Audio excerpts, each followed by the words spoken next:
Assalamualaikum warahmatullahi wabarakatuh.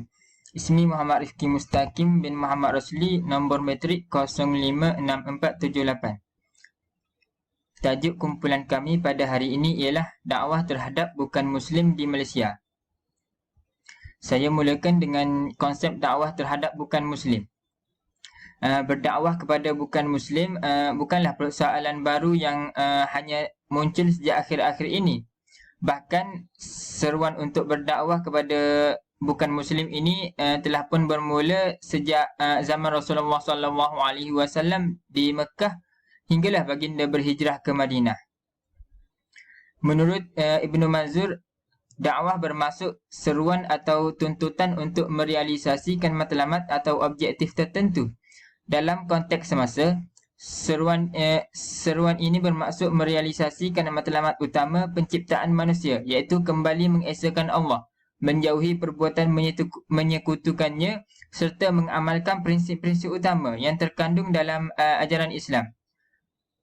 Seruan dakwah penting dalam membina asas-asas Islam serta menghapuskan segala pengaruh jahiliah yang bertapak dalam diri manusia.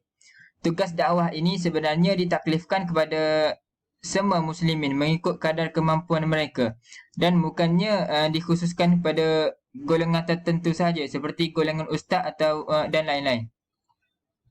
Maka menjadi tugas kita untuk berkomunikasi dengan mereka yang bukan muslim mengenai Islam agar mereka mampu memahami hakikat agama ini mengikut jalan yang benar. Namun perlu difahami bahawa hidayah adalah milik Allah. Sebagaimana firman-Nya yang bermaksud sesungguhnya kamu tidak akan dapat memberi petunjuk kepada orang yang kamu kasihi, tetapi Allah memberi petunjuk kepada orang yang dikehendakinya, dan Allah lebih mengetahui orang-orang yang mahu menerima petunjuk. Surah Al-Qasas ayat 56. Antara kaedah yang digariskan dalam Al-Quran ialah berdakwah dengan cara yang berhemah dan melalui nasihat yang baik.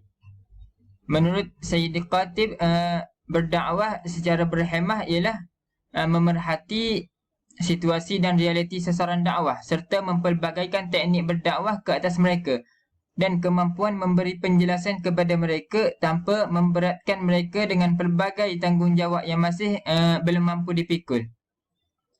Nasihat yang baik pula melalui seruan secara lemah lembut yang mampu meresap ke dalam hati manusia, bukannya melalui ancaman, tegahan maupun mengaibkan mereka atas kesalahan yang dilakukannya disebabkan oleh kejahilan mereka. Seorang pendakwah perlu sentiasa sabar dalam menghadapi cabaran dakwah kerana Rasulullah SAW sendiri pernah menghadapi cabaran dan dugaan yang jauh lebih berat sewaktu memperkenalkan Islam kepada penduduk Mekah.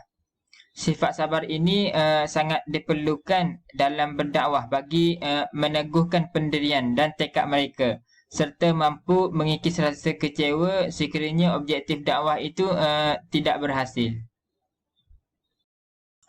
Kita teruskan lagi dengan cabaran dakwah terhadap bukan Muslim.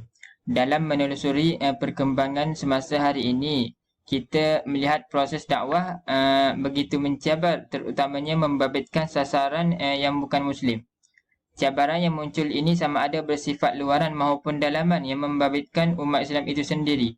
Rintangan dan cabaran ini hanya mampu diatasi oleh mereka yang benar-benar ikhlas dan cekal dalam menjalankan tugas dakwah ini.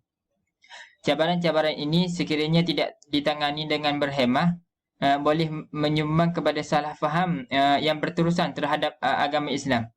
Antara cabaran yang melanda para pendakwah dalam menghadapi dan mendekati golongan bukan Muslim di Malaysia, yang pertama ialah pendakwah selain bangsa Melayu.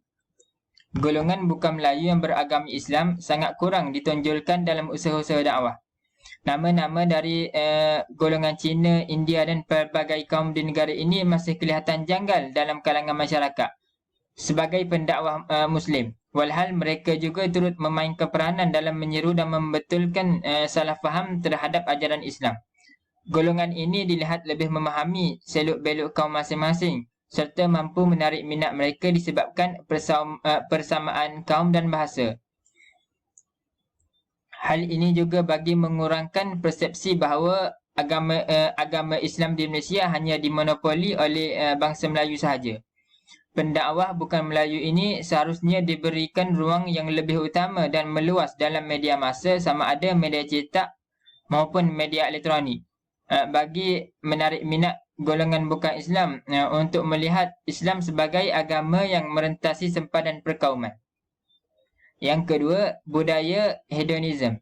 Masalah utama yang melanda negara masa kini ialah kegilaan melampau generasi kini, terutamanya remaja, terhadap hiburan, sama ada yang beragama Islam maupun yang bukan Islam. Buktinya, program yang berunsurkan hiburan pasti akan mendapat sambutan yang tinggi dalam kalangan masyarakat. Hedonism merupakan satu fahaman yang menjadikan kegembiraan dan keseronokan sebagai suatu kebaikan dan matlamat utama dalam hidup.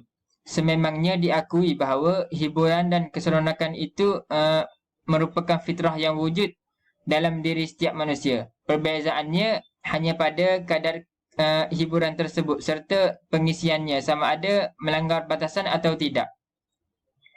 Hiburan yang melampau merupakan suatu penjajahan serta pelecehan terhadap fungsi intelektual manusia yang sepatutnya berpotensi untuk dimanfaatkan dengan lebih meluas lagi.